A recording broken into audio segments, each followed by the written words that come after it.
Hello tout le monde, j'espère que vous allez bien. Donc aujourd'hui je reviens dans une nouvelle vidéo dans laquelle je vais vous présenter 20 conseils pour réussir vos examens. Donc ça s'applique pour ceux qui passent leur brevet, leur baccalauréat, leur partiel, etc. Donc voilà, j'espère que ça vous plaira. Je sais que les partiels sont déjà passés. Je me suis dit que ça pourrait être cool quand même que vous ayez ces conseils pour l'année prochaine. Donc voilà, c'est des petits conseils de rien du tout, hein. C'est à la fois du style de vie et de l'apprentissage. Donc j'espère que ça vous plaira. Et bah on part tout de suite pour la vidéo.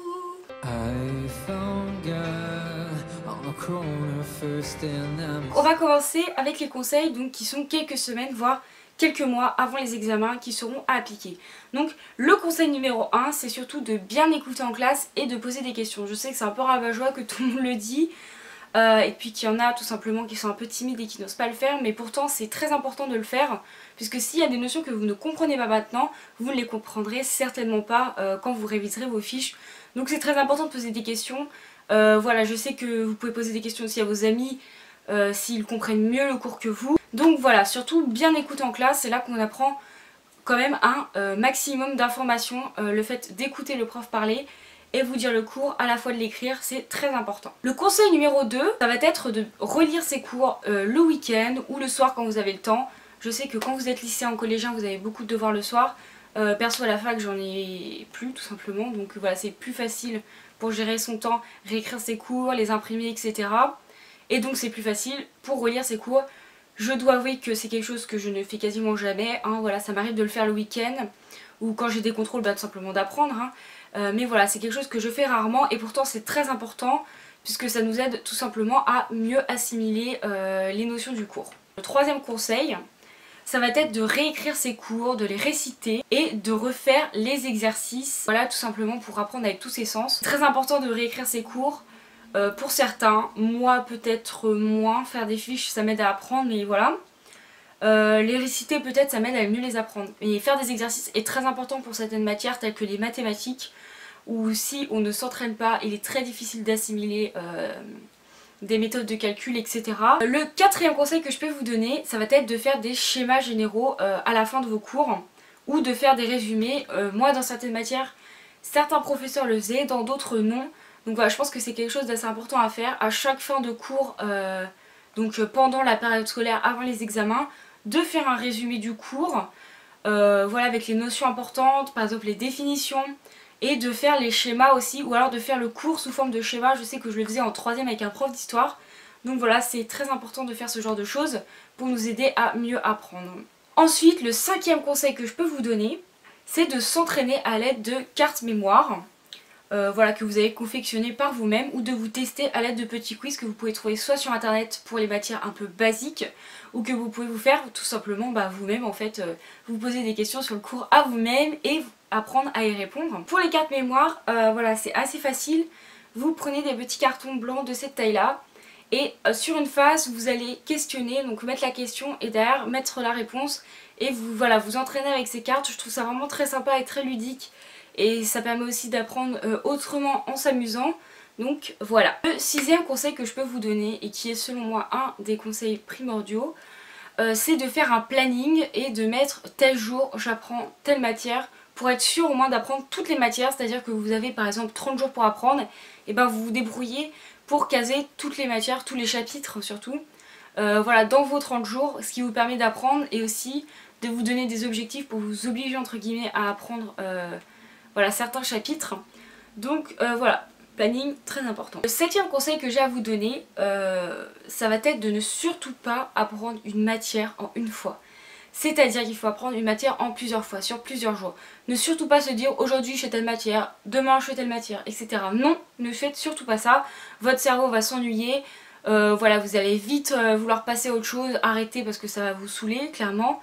Donc ce que je vous conseille de faire, c'est de faire par exemple, tiens aujourd'hui je fais le chapitre 1 d'histoire, je fais le chapitre 3 de sciences, le chapitre 4 de physique, et au moins comme ça vous aurez bien ordonné ce que vous avez à faire, et vous passerez 1 à 2 heures maximum sur ce chapitre, et vous passerez à autre chose et votre cerveau voilà, va pas s'ennuyer. Je trouve ça beaucoup plus sympa et beaucoup plus facile pour apprendre de diviser ces matières en fait et de les apprendre sur plusieurs jours. Je vous conseille aussi de faire des pauses, bien évidemment, apprendre 6, 8, 10 heures d'affilée, pour moi ça ne sert à rien, ça ne rime à rien.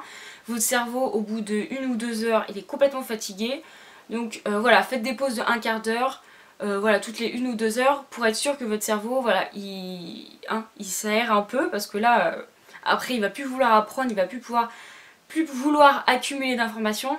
Donc très important aussi de faire des pauses. Ensuite, le 8e conseil que je peux vous donner, c'est de refaire les schémas importants du cours. Parce que dans pas mal de matières, vous avez des schémas généraux à apprendre ou des dessins comme en biologie végétale comme moi j'ai. Voilà, du coup c'est très important d'apprendre à les refaire. Donc moi je les redessine voilà, au brouillon plein de fois pour les apprendre. Il y en a beaucoup qui doivent le faire, mais voilà. Apprendre les schémas comme ça, c'est très important. Ensuite, ce qui est aussi très important selon moi, parce qu'il y a des personnes qui réussissent sans faire ça, mais je trouve que c'est une aide énorme, c'est d'apprendre avec les annales, donc en fait, qui sont les examens qui ont lieu les années précédentes. Donc moi j'en ai pas utilisé ni pour le brevet ni pour le baccalauréat, mais je trouve que ça a été vraiment d'une utilité énorme quand j'étais à la fac, tout simplement parce que c'était les annales des professeurs, puisque quand vous êtes à la fac, les partiels ce sont vos professeurs qui vous font les questions, donc ça dépend des facs. Mais voilà, moi je trouve que c'est très pratique parce qu'on a du coup les questions qu'ont posées les profs aux années précédentes, et du coup c'est vraiment ultra pratique de se dire, de savoir par exemple tiens, il attend ça de moi, il attend que je réponde à ce genre de questions, que j'apprenne ce type de choses dans mon cours. Donc voilà, c'est vraiment très bien pour voilà, voir dans quel sens va le prof. Et aussi tout simplement pour s'entraîner à apprendre le cours, puisque vous avez vos questions, donc là vous n'êtes pas obligé de créer vos propres questions, vous répondez aux questions du cours. Et moi ça a été mais vraiment super bien pour la paléontologie, mais plus précisément pour la biologie végétale, puisqu'on avait des QCM auxquels on devait répondre. Et voilà, les questions j'en connaissais quasiment toutes, en fait il n'y en avait que 2 ou 3 que je connaissais pas, mais les autres je les connaissais parce que je les avais apprises dans les annales et que ça retombait tout le temps, c'était toujours les mêmes types de questions. Donc voilà, j'avais dû en apprendre une centaine par cœur à peu près. Donc voilà, c'est très pratique les annales. Le 10e conseil que je peux vous donner, ça va être de travailler en groupe. Alors je sais que moi je suis quelqu'un qui ne travaille pas énormément en groupe, c'est vrai que je suis pas mal solitaire à ce niveau-là. Mais il m'est arrivé de travailler en groupe à la bibliothèque avec des potes, et finalement, si vous travaillez avec les bonnes personnes bien évidemment, c'est très bénéfique parce que il y aura toujours 1 ou 2 choses que vous aurez oubliées de votre cours ou que vous n'aurez pas compris, et votre pote pourra vous l'expliquer tout simplement.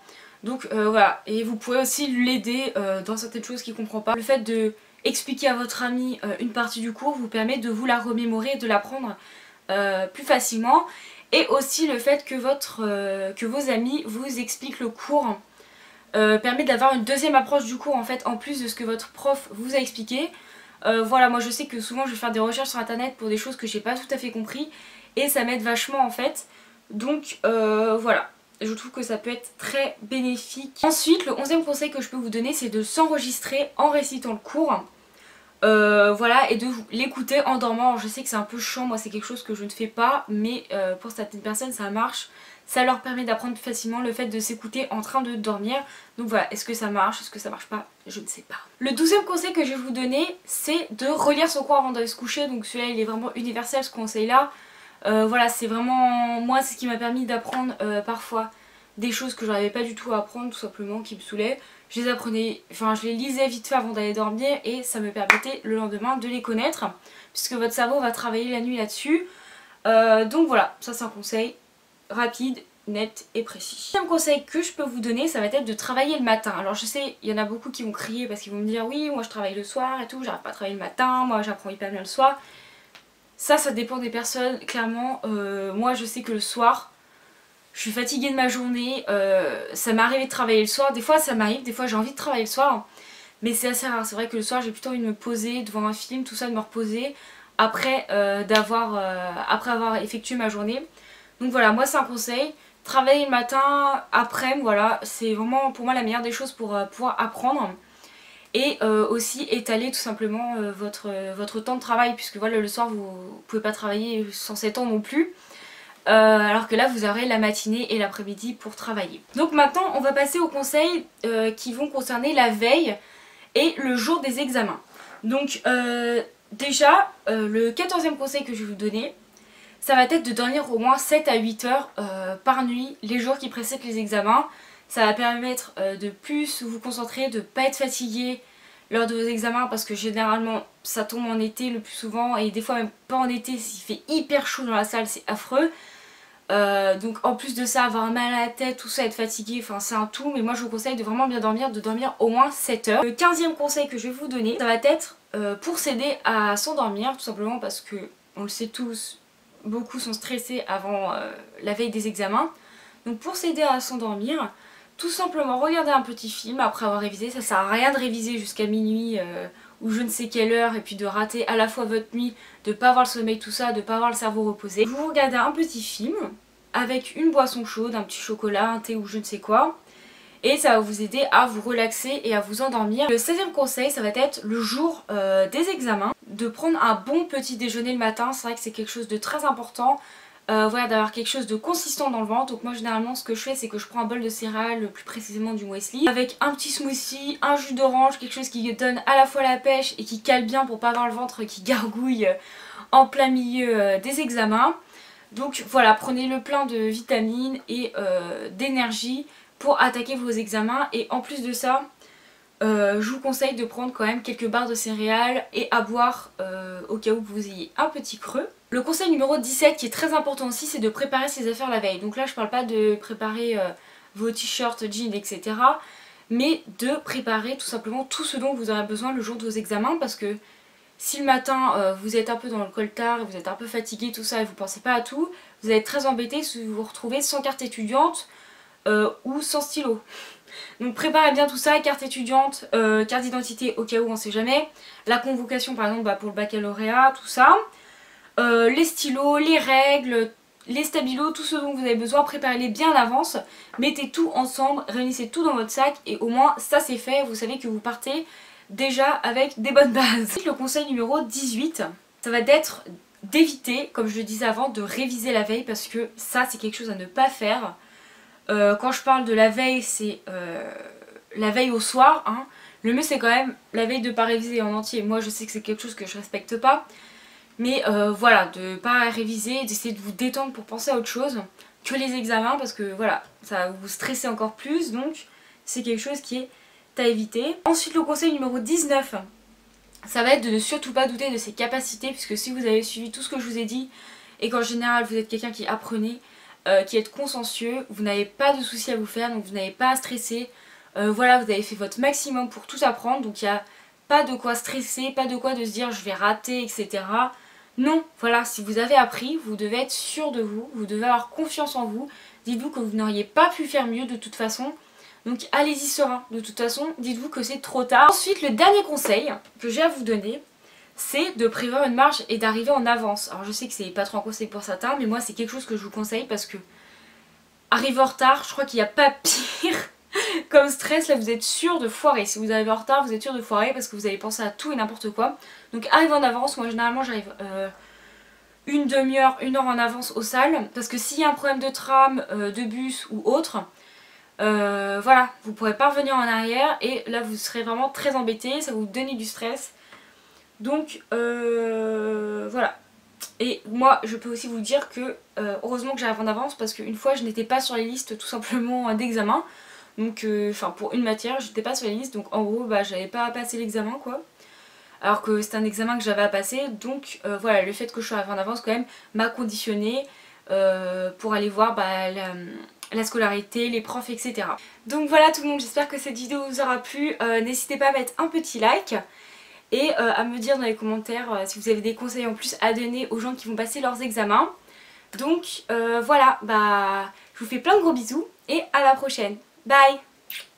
I found God on the corner first and I'm instead. Well,